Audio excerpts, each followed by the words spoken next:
नमस्कार, आपल्या सगळ्यांचं स्वागत आहे एबी मराठी न्यूज मध्ये। पावसाळा सुरू झाला की उजनी धरणाच्या अपडेटकडे आपलं सातत्यानं लक्ष असतं आणि सध्या मी आपल्या सगळ्यांचं लक्ष असणारं एक धरण, महत्वाचं धरण म्हणजे खडकवासला धरण। खडकवासला धरणासमोर उभा आहे। आपण या ठिकाणी बघताय की हे निसर्गरम्य असं खडकवासला धरणाचं हे व्हिडिओ जो आहे तो आपण समोर बघताय। खडकवासला धरण हे प्रामुख्याने पुणे शहरामध्ये आहे आणि खडकवासला धरणाचा जर आपण विचार केला तर खडकवासला धरण हे मुठा नदीवरती आहे। हीच मुठा नदी जी आहे ती पुण्याच्या बाहेर जाऊन मुळा नदीला मिळते आणि मुळा नदी रांजणगाव मध्ये जाऊन आपल्या भीमा नदीला मिळत असते। त्यामुळं तिथला जो सगळा येणारा विसर्ग आहे तो उजनी धरणामध्ये येत असतो आणि त्यामुळं उजनी धरणाची पाणी पातळी वाढण्यासाठी हे खडकवासला धरण जे आहे ते अत्यंत महत्वाचं आहे।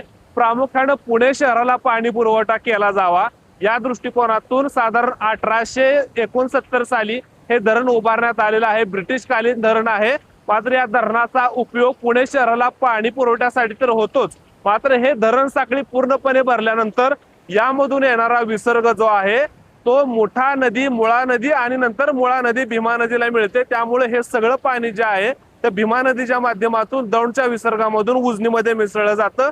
त्यामुळे हे पुण्यामध्ये असणारं अत्यंत महत्वाचं असं धरण आहे। आपण जर या बाजूला बघितलं तर साधारण एकूण 11 दरवाजे आहेत। त्या 11 दरवाजामधून पूर्णपणे विसर्ग जो आहे तो मुठा नदीमध्ये सोडला जातो। एकूण 45,000 क्युसेकचा विसर्ग सध्या सुरू आहे। आता हा जो व्हिडिओ आम्ही शूट करतोय तेव्हा साधारण आज 1 ऑगस्ट 2026 सकाळच्या 8 वाजलेले आहेत आणि 8 वाजताचं हे चित्र आपण या ठिकाणी बघू शकताय।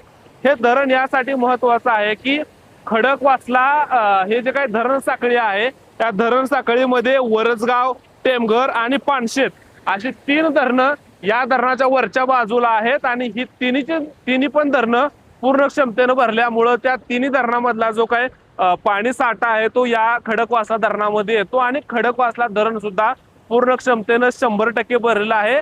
त्यामुळं पूर नियंत्रणाच्या दृष्टिकोनातून हे पाणी जे आहे ते खाली सोडण्यात आलेलं आहे।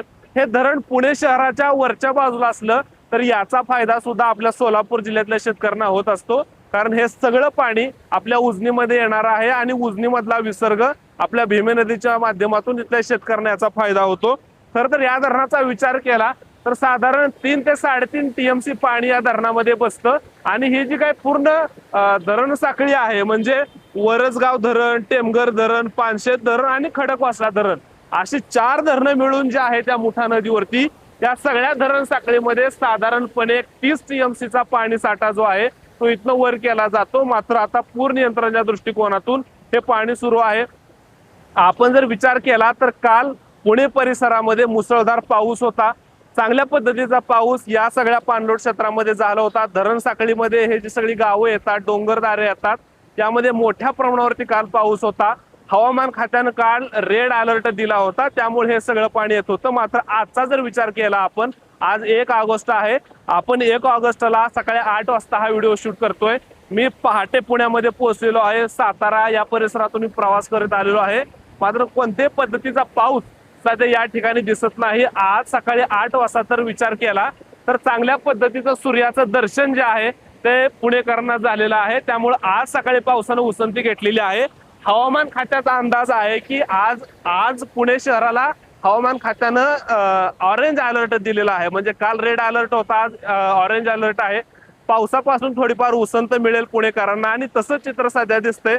सकाळपासून कोणत्याही पद्धतीचा पाऊस जो आहे तो या खडकवासला परिसरात नाही। आता जर आपण बघितलं तर 8 वाजता या ठिकाणी ऊन पडलेलं आहे, त्यामुळे थोडीशी दिलासादायक बातमी आपल्या सोलापूरकरांसाठी अशी आहे की हे जे पाणी आहे ते आता पूर नियंत्रणाच्या दृष्टिकोनातून जर पाऊस थांबला तर हे पाणी कमी करण्यात येईल आणि जर पाणी कमी करण्यात गेलं तर दौंडचा विसर्ग कमी होईल आणि त्यामुळं आपल्या उजनीमधून जे खाली भीमा नदीमध्ये मोठ्या पद्धतीचा विसर्ग सोडण्यात आलेला आहे तो सुद्धा कमी करण्यात येईल। कारण आता जवळजवळ 1.5 लाखाचा विसर्ग आपल्या उजनी धरणातून भीमा नदीमध्ये सुरू आहे। त्याचं महत्वाचं कारण म्हणजे या भागात पडणारा पाऊस आणि या वरच्या धरणामधून मोठ्या प्रमाणावरती भीमा नदीमध्ये उजनी धरणामध्ये केला जाणारा विसर्ग, जर हा विसर्ग कमी झाला तर उजनीमधून भीमा नदीमध्ये येणारा विसर्ग सुद्धा कमी होणार आहे। त्यामुळे दिलासादायक बातमी आहे की आज पुण्या परिसरातला हा सगळा जो पाऊस आहे तो थांबलेला आहे। इथलं पाणी जर कमी झालं, इथला विसर्ग जर कमी झाला तर उजनीतून भीमा नदीमध्ये येणारा विसर्ग सुद्धा कमी होऊ शकतो. मात्र सध्या जर आपण बघितलं तर कालच्या पेक्षा आज दिलासादायक बातमी आहे की काल 81,000चा विसर्ग जो उजनीतून भीमेत करण्यात येत होता तो आता 71 आहे आणि वीर धरणातला जो विसर्ग करण्यात येत होता तो 60,000 होता तो आता 30,000वरती आहे. दिलासादायक बातमी आहे.